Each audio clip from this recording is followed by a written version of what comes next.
오늘도 예수님의 그 사랑이 여러분의 마음을 치유하고 구원자 되신 예수님의 길로 인도하시기를 예수 이름으로 축복합니다. 아멘. 여러분, 어떤 악처 밑에서 오랫동안 살았던 공처가 남편이 죽게 되었어요. 그래서 마지막 유언을 아내에게 합니다. 여보, 내가 죽거든 김 사장하고 재혼을 해 라고 합니다. 그 부인이, 여보, 김 사장은 당신의 원수가 아니고 당신의 사업을 망하게 하고 당신을 병들게 한 사람인데 나를 왜 김 사장하고 재혼하려고 해요? 라고 하니까 그 남편 하는 말이 이렇습니다. 내가 원수 갚을 수 있는 유일한 길은 당신을 그곳에 보내는 거야 라고 말했다고 합니다. 세상 사람들은 내 원수를 갚고 내 감정에 보복을 하고 내가 원하는 일을 하기 위해서 수단과 방법을 가리지 않습니다. 그러나 오늘 여러분은 주의 말씀을 통하여서 예수를 만날 수 있는 유일한 길, 하나님의 임재를 경험할 수 있는 유일한 길을 경험하시기를 예수님으로 축복합니다. 아멘. 여러분, 오늘 말씀에 보면 엘리아사라는 사람이 나옵니다. 그 엘리아사라는 사람이 하나님의 궤를 자기 집에 모시게 되고 그 궤를 지키면서 사는 놀라운 일이 생깁니다. 어떻게 그런 일이 생겼을까요? 왜냐하면 그 당시에 블레셋 군대에게 빼앗긴 언약궤 때문에 큰 소동이 일어나요. 그래서 언약궤로 말미암아서 엄청난 재앙들이 일어났는데 사람들이 두려워서 그 언약궤를 도저히 자기 집에 들릴 수 없었는데 이 엘리야살은 하나님의 언약궤를 갖게 됩니다. 그게 어디에 나오냐면 배경이 이렇게 시작됩니다. 5장에 보면 하나님의 궤가 5장 1절에서 3절 말씀 보면 하나님의 궤가 블레셋 지역으로 들어가게 됩니다. 어떤 일이 있었느냐? 여러분 잘 아시다시피 홈리와 비나스가 영적으로 타락한 사람, 영적 지도자였잖아요. 그들이 이스라엘 백성들과 함께 하나님을 이용하여서 하나님의 궤를 이용하여서 전쟁을 벌이다가 그만 하나님이 그 영광을 버리시고 이스라엘을 떠나서 스스로 블레셋에게 포로가 되어 들어가신 장면이 생깁니다. 하나님을 이용하는 자들이 하나님의 궤를 더 이상 이용하지 못하게 하기 위해서 하나님이 스스로 포로가 됩니다. 여러분, 얼마나 안타까운 일이에요. 그리고 영적 사사들이 다 죽습니다. 지도자들이 다 죽어요. 엘리, 홈리, 비나스, 그 안에까지도 이스라엘 저주하며 죽는 일이 지난주에 있었습니다. 그렇죠? 그 이후에 하나님께서 홀로 전쟁하며 전투하는 장면을 사무엘상 저자가 기록되고 있습니다. 어떤 일이 있었느냐? 하나님의 궤가 블레셋 지역에 들어갔을 때 사람들이 와, 우린 승리했어, 이겼어 라고 하면서 다곤 신상 발 앞에 언약궤를 놓습니다. 이 말은 뭐냐면 하나님을 모욕하는 거예요. 블레셋이 하나님을 이겼어, 하나님을 점령했어 하면서 하나님을 짓밟는 행위를, 의미를 둔 언약궤를 그 앞에 둠으로써 하나님을 짓밟는 행위를 합니다. 그때 하나님께서 그 다곤 신상을 무너뜨리시고 처음에는 엎드려 있어요. 하루가 지나서 다시 그 다곤 신상을 세워보니까 그 다음 날에는 목을 부러뜨리시고 손목을 부러뜨려 버리시고 그 이후에 제사장들이, 그 다곤의 제사장들이 너무 무서워서 들어가지는 못해요. 이게 무슨 일이냐? 그랬을 때 하나님께서 그 두려움을 기습으로 하여서 여호와의 손이 그들의 독종의 재앙을 내립니다. 피부가 터져나가고 뼈가 아픈 엄청난 독종이 생기게 만들어요. 그래서 사람들이 너무 괴로워서 이 언약궤를 버리자라고 합니다. 그래서 아스돗에서 가드 지역으로 옮깁니다. 그런데 거기에 가면 괜찮을 줄 알았는데 어떤 일이 생기느냐? 독종이 더 심해진 거예요. 아스돗에 있었던 독종보다 그 안에 있었던 독종이 더 심한 거예요. 백성들이 너무 안 돼서 마지막 에글론 지역으로 옮깁니다. 즉 블레셋에 가장 전투가 강력하고 성읍이 요새가 튼튼한 성읍을 중심으로 해서 하나님이 1대1로, 그러니까 1대5로 하나님 홀로 싸우시는 거예요. 그래서 에글론 지역에는 어떤 역사가 있었냐면 5장 11절에 보면 사망의 환난을 당함이라 할 만큼 사망의 공포가 그 성읍을 쳐버립니다. 그러면서 12절에 보면 죽지 아니한 사람들은 독한 종기로 치심을 당해 성읍의 부르짖음이 하늘에 사무쳤다. 너무 독종이 너무 심해서 고통이 심해서 하늘이 울릴 만큼 백성들이 비명을 지렀다. 그런 진노가 생겼다. 여러분 누가 도와줬습니까? 하나님을 도와줬어요? 이 전쟁에서? 아닙니다. 거룩한 백성이 없는 그 땅에 하나님께서 스스로 포로가 되어서 들어간 그곳에 하나님이 어떠한 사람을 찾기 위해서 스스로 전쟁을 일으키며 탈출하는 장면이 기록되어 있는 것입니다. 그 이후에 놀라운 일이 생깁니다. 6장 10절과 16절 말씀 보면 재밌는 말인데요. 6장 10절과 16절에 보면 전나는 소 둘을 끌어다가 수를 냅니다. 어떤 일이냐면 에글론 지역 사람들이 이런 시국적인 국가적인 재앙의 사태 앞에 이게 과연 하나님이 주신 재앙일까? 아니면 우연일까? 그런데 블레셋 사람들은 여기서 시험해 봅니다. 하나님이 주신 게 아닐 거야. 백성들에게 우리 다곤 신상이 하나님 앞에 패한 게 아니야. 이건 우연이라는 것을 가정하기 위해서 저지 나는 암소 2마리를 묶어서 뒤에 수레에다가 묶어서 언약궤를 두고 검지와 독종의 형상을 두고 보냅니다. 그러면 암소가 자기 새끼 송아지를 두고 떠날 리가 없잖아요. 절대 떠나지 않죠. 짐승이 본능이 있는데.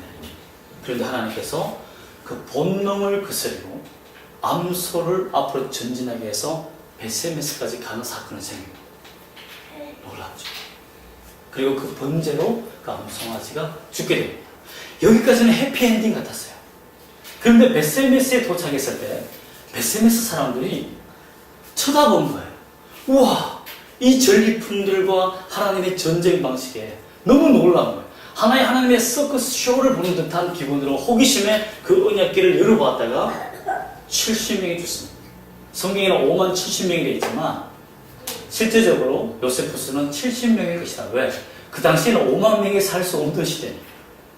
그래서 70명 정도. 그러나 어떤 사람들은 많은 수를 비교했을 것이다 생각하는데 하나님을 호기심 있게 들춰보았다가 죽는 일이 생깁니다. 그렇기 때문에 엘리아살의 집에 이 언약궤가 들어오는 것을 두려워할 수밖에 없는 거예요. 아비나답. 그래서 기랏 이어아린 백성들이 하나님의 언약궤를 아비나답 집에 강제적으로 보냅니다. 산중에 있었거든요. 자기들과 떨어진 곳, 완전히 멀리 떨어진 곳에 안전하게 하나님의 재앙을 피해서 그냥 산중에다 버리는 거예요. 이러한 하나님의 언약궤를 버린 백성들. 그러나 엘리야살은 그 언약궤를 모심으로 말미암아서 놀라운 일이 일어나기 시작합니다. 과연 어떤 역사가 있었고 어떻게 하나님께서 엘리야살 집에 역사하게 된지를 보게 됩니다. 자, 그게 어떻게 시작되느냐? 7장 1절 말씀 볼게요. 좀 7장 1절 말씀 보면 아비나답의 집에 괴가 들어왔을 때에 아비나답이 어떻게 합니까? 그의 아들 아비나답을 거룩하게 구별하죠. 2절에 보면 20년 동안 그가 하나님의 궤를 섬겼다고 되어 있는데 그럼 청년이에요. 청년 때에 여호와의 궤가 들어왔을 때 산중에서 성읍에 내려가서 사람들과 살면서 사는 것이 아니라 하나님의 궤를 섬기기 위해서 세상과 단절하면서 살았다는 것입니다. 아비나답은 왜 이런 마음을 가졌을까요? 한나를 보세요. 한나는 그 당시 레위인들이 다 타락하고 영적 지도자가 타락했을 때 자식이 없어서 고통했을 때 누구의 마음을 알았습니까? 하나님이 거룩한 백성이 없어서 고통하며 눈물 흘리는 그 마음을 알았잖아요. 그래서 하나님, 내 자식을 하나님께 드릴게요. 거룩한 백성이 없는 이 시대에 하나님 내 자식을 거룩한 하나님의 자녀로 만들게요 하며 하나님께 바칩니다. 그런데 아비나답도 엘리야사 자기 아들을 하나님께 드립니다. 하나님, 거룩한 백성이 없고 하나님의 교회를 섬길 사람이 없고 하나님을 모실 사람이 없는 이 시대에 내 자식을 하나님께 드리겠습니다. 거룩한 자로 만들겠습니다. 하나님의 영광을 위해서 살겠습니다 라고 드렸습니다. 그 마음을 아시는 하나님께서 먼저 그 아비나답 집에 찾아오신 거예요. 먼저 찾아가신 거예요. 하나님께서는 우리가 하나님을 섬기고 하나님께 헌신하며 거룩하게 살고자 하는 마음이 있는 사람을 찾아가신다는 것을 믿으시길 바랍니다. 여러분, 하나님은 우리의 중심을 살펴보시고 보고 계십니다. 그런데 더 놀라운 것은 뭐냐면 하나님께서 엘리야살 집에 도착하기 전에 하나님이 누구신지 만천하에 보여줬다는 것입니다. 사람들은 두려워했지만 5장 3절과 5절 보면 5절의 사건을 다시 해석해 보면 다곤 신상에 굴력을 주며 언약궤를 짓밟고 있는 모습을 보여준 그 블레셋 사건에 하나님이 다곤 신상을 무너뜨린 것은 아무도 도와주지 않지만 나는 만왕의 왕이다, 나는 만군의 주라는 것을 하나님이 선포해 주신 겁니다. 그리고 블레셋 지역뿐만 아니라 이스라엘 모든 사람들에게 나는 만왕의 왕이야, 거룩한 하나님이라는 것을 선포해 주셨다는 겁니다. 함부로 나를 이용할 수 없고 거룩하지 않은 자는 나를 섬길 수도 없고 나를 이용할 수 없다는 것을 선포해 주신 것입니다. 여러분, 하나님을 이용하면 안 됩니다. 하나님을 섬겨야 합니다.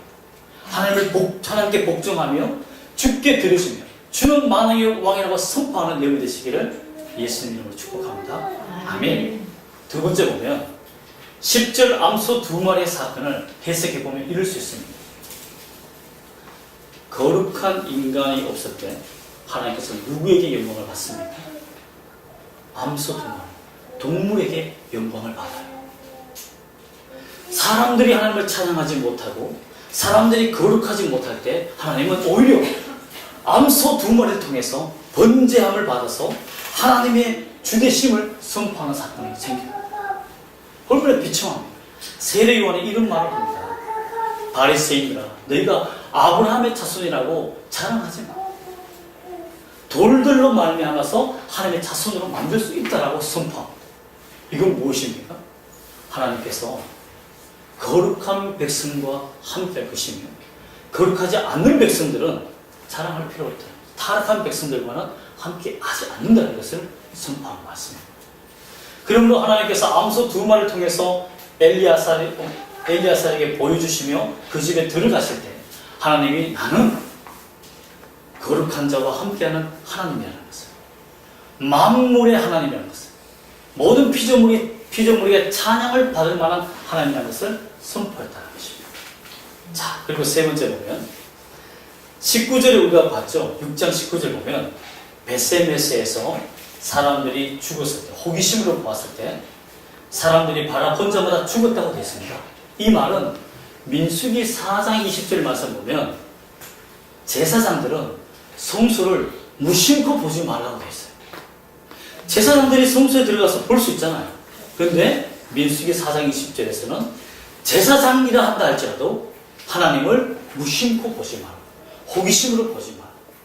하나님이 어떤 사람일까? 어떤 분일까? 어떤 신일까? 라고 그냥 의문을 가지고 보거나 무심코라도 보지 말라고 했어요. 이 말은 하나님은 경배하는 자를 찾으시고 복종하는 자를 찾으시고 자신을 믿고 순종하는 자를 가까이 하는 하나님이라는 것을 알 수 있습니다. 의지를 가지고 믿음을 가지고 주님 앞에 나아가는 백성을 찾는 것이지 하나님을 가볍게 여기고 하나님 앞에 아무런 믿음 없이 나아가는 것을 원치 않으셨다는 것입니다. 그러므로 여러분, 하나님을 찾으실 때 우리가 믿음을 가지고 찾는 이름 되시기를 소망합니다. 6장 20절에 보면 이 고통과 아픔을 당했을 때 그들이 외친 소리가 있습니다. 자, 6장 20절 잘 읽어볼까요? 베셈에서 사람들이 이르되 이 거룩하신 하나님 여호와 앞에 누가 능히 서리요? 그를 우리에게서 누구에게로 올라가시게 할까 하고, 자, 물었죠. 누가 하나님 앞에서 거룩하게 설 수 있습니까? 이렇게 사람들이 하나님을 헐게 보아도 사람이 죽고 또 블레셋 진영에 들어가서 사람들이 죽고 독종이 생긴 이 하나님을 누가 섬길 수 있느냐 라고 했을 때 하나님이 엘리야사를 통해서 답변을 줍니다. 그게 뭡니까? 거룩한 자, 거룩히 구별된 자는 나의 임재함을 경험하게 될 것이라고 응답해 준 것입니다. 자세히 보면 이렇게 해석할 수 있습니다. 그들이 받은 은혜를 보면 알 수 있습니다. 아비나답은 제사장 집안이었습니까? 제사장 집안이 아니었습니까? 제사장 집안이 아니었어요. 그런데 아비나답이 자기 아들을 제사장으로 삼음으로 말미암아서 순식간에 제사장 집안의 은총을 받게 됩니다. 여러분, 하나님께서 그래서 허락하신 거예요. 원래는 레위 집안에서 제사장이 나와야 되잖아요. 거룩한 자가 없고 레위인들이 타락하고 전부 다 성전의 해막에 있는 여인들과 성적으로 타락하고 하나님의 성물을 마음대로 먹고 물건을 훔쳤던 그 레위인들을 다 폐하시고 레위인이 아닌 자를 하나님께서 제사장으로 세워서 거룩한 임재가 임하게 그 집에 역사하셨다는 것은 정말 우리가 생각해 봐야 할 문제예요. 하나님께서 오늘날 우리에게 무엇을 원하시나? 하나님이 우리를 가까이 하실 때 어떤 것을 원하시나? 나는 너가 거룩하기를 원한다. 거룩한 백성이 되기를 원한다. 우리가 하나님의 백성이 아니었고 우리는 이스라엘 민족이 아니고 이방인이었습니다.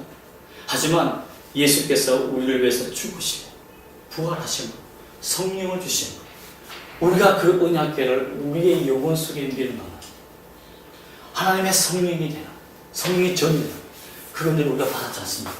맞습니다. 구약시대도 이것을 모형으로 보여주고 있다는 것입니다. 하나님을 믿는 자는 이런 은혜를 받을 수 있습니다. 아멘. 또한 2절 말씀을 보면 20년 동안 오래 있었다라고 되어 있습니다. 교회가 기란교회 예루살렘에 들어간 날부터 20년 동안 오래 있은지라. 여러분, 여호와의 교회가 하나님의 교회가 있는 곳마다 어떤 일이 있었습니까? 재앙이 있었잖아요. 그동안 재앙이 있었어요. 블레셋은 완전히 재앙으로 말미암아서 쑥대밭이 되었습니다. 하나님의 백성도 베세메스에 있는 하나님의 백성도 여호와 교회를 모셨다가 70명이 죽는 대재앙을 만났어요. 그런데 엘리야사의 집은 하나님의 평안과 태평성들을 누리는 은혜를 받습니다. 왜입니까? 거룩한 백성의 집이기 때문에. 여러분, 오늘날 우리 교회가 디사이플러 교회가 하나님 앞에 거룩하지 않는다면, 하나님을 위해서 우리가 죄와 싸우며 거룩한 전투를 하지 않는다면 하나님 이곳에 영광이 임하지 않습니다. 오히려 그 임재하심이 우리에게는 형벌이 되고 심판이 되는 것입니다. 하나님의 나라가 우리에게 임하였고 그 하나님의 임하심이 선포되어질 때는 우리가 거룩한 백성을 통해서 역사하신다는 하나님의 은혜를 믿어야 한다는 것입니다. 또 볼까요? 이것은 굉장히 중요한 의미가 있습니다. 우리가 다음 주에 살펴보겠지만 사무엘이 등극하기 전, 사무엘이 제2차 대각성 부흥 운동을 이스라엘에 일으키기 전 엘리야살이 1차 대각성 부흥을 일으킵니다. 어떻게 일으켰느냐? 2절 하반절에 보면 이스라엘 온 족속이 누구를 사모하느냐? 여호와를 사모합니다. 여러분, 우리가 3장 4장 살펴보았지만 이스라엘 백성들이 여호와를 경멸하였다라고 성경 표현하고 있습니다. 그런데 오늘 본문에 보면 엘리아사를 통해서 이스라엘 백성들이 하나님을 사모하는 일이 생깁니다. 그게 언제 일입니까? 하나님의 법궤가 임한 바로 즉시 아니에요. 20년이 흐른 다음에 하나님의 부흥이 임하였습니다. 고통스럽죠. 엘리야살이 얼마나 외로웠을까요? 외로운 전투를 한 거죠. 하나님의 마음을 알기 때문에 그 믿음을 지키고 거룩한 싸움을 한 것입니다. 20년 뒤에 하나님은 부흥을 허락하셨습니다. 만약에 디사이플 교회가 20년 뒤에 부흥한다면 삼촌이 힘들 것 같아요. 엘리야살이 어떻게 견뎠을까? 참 대단한 믿음 같습니다. 그러나 거룩한 전투를 하는 자들에게 하나님은 반드시 부흥을 허락해 주신다는 것입니다. 여러분이 그런 사람 되기를 소망합니다. 아멘. 여러분, 그러므로 믿음은 지키는 것입니다. 거룩함을 지키는 것입니다. 이것은 오늘날 전쟁입니다. 장팔배 목사님이 전쟁이라고 선포하며 설교했듯이 오늘날 전쟁입니다. 영적 전쟁입니다. 1950년 6월 25일에 일어난 6.25를 잘 아시죠? 강원도 양구군에 있었던 983 고지의 그 능선을 피해 능선이라 할 만큼 엄청난 피해 전쟁이 있었습니다. 왜냐하면 3년 동안 전쟁이 있으면서 휴전선이 그어지는 즈음에 북한도 땅을 차지하려고 하고 남한도 휴전선을 지키면서 땅을 차지하려고 할 때 그 능선을 얼마나 많은 사람들이 지키려고 했으면 가축이 도축하는 것처럼 피바다가 되었다고 했어요. 하루에 총알이 3만 발이 흡입했다고. 그래서 피해 능선이요. 그것을 지켜낸 것이 우리나라, 이 남한이 지켜낸 국군들 때문에 지금 우리가 그 땅을 지키고 있는 거죠. 그러나 그때 안타까운 사건이 있습니다. 북한 포로가 잡혀갔어요. 그런데 신문에 보니까 신문자의 형이었다. 형과 총질을 한 거예요. 서로. 누가 적인지 모르는 전쟁을 우리는 유경했습니다. 이처럼 영적 전쟁 속에 사탄은 누가 적인지 모르게 싸웁니다. 내가 적이 될 수 있습니다. 오늘날 목회자인 제가 여러분을 공격하고 거룩한 말을 하지 못하게 만들며 거룩한 의를 살지 못하게 하는 그런 죄인이 될 수 있습니다. 여러분, 아내나 남편이나 자녀가 가까운 친척이 내가 거룩한 싸움을 하지 못하는 아픔에 사탄의 도구가 될 수 있습니다. 우리 정신 차려요. 전쟁입니다. 전쟁. 근데 여러분, 사도 바울을 보십시오. 그에게 거룩한 은혜가 머물게 하기 위해서 사도 바울에게 하나님께 무엇을 주십니까? 사단의 가시를 선물로 주십니다. 천국을 보았습니다. 죽은 자를 살렸습니다. 병자를 고친 자입니다. 그러나 자신의 병은 못 고쳤습니다. 평생을 아픔으로 살았습니다. 왜? 하나님이 이렇게 말씀하셨거든요. 너의 은혜가 족하다. 너의 은혜가, 하나님의 은혜가 너에게 임하기 위해서, 너가 하나님의 거룩한 임재가 너에게 임하기 위해서 내가 너를 지키는 방패라는 것입니다. 그 가시. 내가 너를 위해서 싸우며 너를 거룩하게 만드는 방패, 그것이 사단의 가시랍니다. 오늘 예수를 믿다 보면 병이 될 수 있어요. 가난할 수 있어요. 어려울 수 있어요. 믿음이 연약한 자에게 하나님께서 기적을 베풀어 주셔서 형편을 낫게 할 수 있지만 때로는 우리의 삶 속에 왜 이렇게 하나님께서 내 문제를 해결해 주시지 않는가라는 의문을 들 때가 있다는 거죠. 그때 그 의문은 하나님의 손이라는 것을 믿어요. 나를 거룩하게 만들기 위해서 무릎 꿇게 만드는 하나님의 눈물로 만드신 방패라는 것을 믿어야 합니다. 그것이 우리를 살리는 것입니다. 그 방패가 없으면 우리는 쓰러지고 맙니다. 여러분, 제가 개척교회를 하고 나니까 내 신앙을 지킬 수 있더라. 제가 좋은 교회에서 어떤 덩그러고 있을 때는 타락이 너무 쉬워. 배고픔을 모르니까, 하나님 앞에 무릎 꿇을 줄 모르니까, 그러나 밤에 기도하고 눈물로 하나님 앞에 나아갈 수 있으며 내가 세상의 모든 타락함에 벗어나기 위해서 몸부림칠 수 있는 거룩한 전투를 할 수 있었던 것은 개척교회가 도움이 되었습니다. 그래서 많은 사람이 묻습니다. 왜 홍숙현 목사님은 개척했습니까? 그럼 제가 이렇게 말합니다. 저는 세계나 한국교회에 입하지 않는 교회를 만들고 싶지 않습니다. 그렇게 해서 개척하기 아닙니다. 저는 제 거룩함을 지킬 수 있다면 지키고 싶어서 개척을 했습니다. 여러분 믿음을 지키는 것이 이렇게 어려운 시대가 되었습니다. 여러분, 믿음을 지키면서 승리하며 나가는 일 되시기를 소망합니다. 아멘. 그러기 위해서 우리가 해야 할 일이 있습니다. 사탄은 절대 허락하지 않습니다.